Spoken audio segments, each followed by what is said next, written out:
এটা হচ্ছে গড়ে সাউর, যেখানে আল্লাহ রসুল সাল্লাল্লাহু আলাইহি ওয়াসাল্লাম, আবু বকর রাদিয়াল্লাহু তাআলা আনহু তারা এই পাহাড়ের মধ্যে আশ্রয় নিয়েছিলেন কাফেরদের অত্যাচার থেকে বাঁচার জন্য।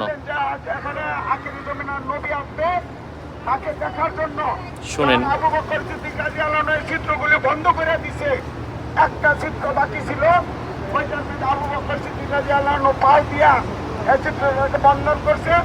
ওই পায়ের ওরালিন বাড়ি সাপে দংশন করছে। আর এই সাপকে জিজ্ঞাসা করার পরে নাকি শুনছি ওলামাদের কাছে যে আমি অনেক আগে থেকে আপনাকে দেখার জন্য অপেক্ষায় ছিলাম, কিন্তু আমার দেখার সমস্ত রাস্তা বন্ধ করে দেওয়ার কারণে আমি তাকে দংশন করছি।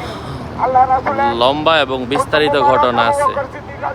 ওই পায়ের ওই জায়গায় লাগানোর সাথে সাথে সুস্থ হয়ে গেছে, ব্যথা বন্ধ হয়ে গেছে। এই যে জায়গা আল্লাহ রাসূল সাল্লাল্লাহু আলাইহি ওয়াসাল্লাম পাহাড়ে ওঠার পরে বিশ্রাম নিলেন। আবু বকর রাদিয়াল্লাহু তাআলা আনহু তাকে কাঁধে নিয়ে উঠলেন আল্লাহর পক্ষ থেকে শক্তি দেওয়ার কারণে। সবাই দুরূদ শরীফ পাঠ করি, আস্তাগফার বলি।